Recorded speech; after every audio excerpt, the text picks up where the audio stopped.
When you do a search for your topic, you will often get a large number of results. Some will be relevant, whereas others may not be, and it can be time consuming to look at each one and decide whether or not it might be useful.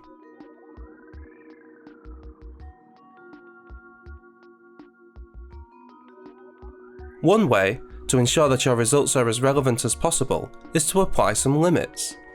A limit is a way to tell the search engine what to include and what to exclude when the results are presented to you. You can decide whether to apply these limits as you do your search or after you have received your results. Some examples of limits that you might apply are: date. It might be very important in your subject that all the information you receive is very current. Or you might be researching something from a particular time period. In these cases, limiting by date can be very useful. However, be careful that you are not applying this unnecessarily.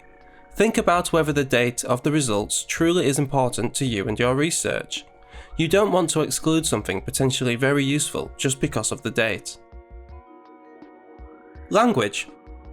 You can ask the search engine to only show you results written in languages that you understand. Resource type. You might want to be shown results only in a particular format, such as a journal article or a book. This might be a useful limit if you are especially interested in peer-reviewed journals. These are journals where all the articles have been looked at and approved by experts in the field. Many academic databases have a specific option to limit to peer-reviewed articles. Subject. You can choose to only be shown results which have been assigned to a particular subject, for example, results in computer science or physics.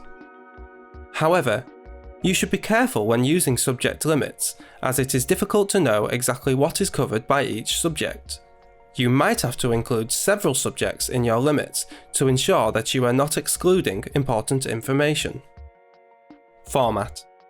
Some resources, such as Library Search, will allow you to limit your search by the format of the source, so whether it is available online or in physical format.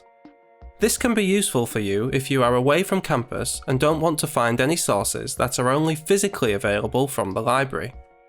In many search engines, you can apply some limits, such as date, before you do your search.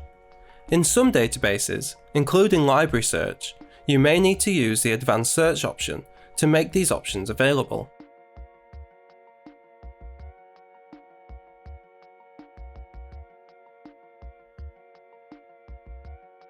Sometimes it can be helpful to apply your limits once you have retrieved your results, particularly if you have a large number. In many search engines and databases, this is called refining your results. In Library Search, you will see this option on the left-hand side of the screen. If you are using other search engines or databases, look to see where this option is once you have retrieved your results. If you would like more help and advice on searching, then take a look at the library website or the other videos in this series.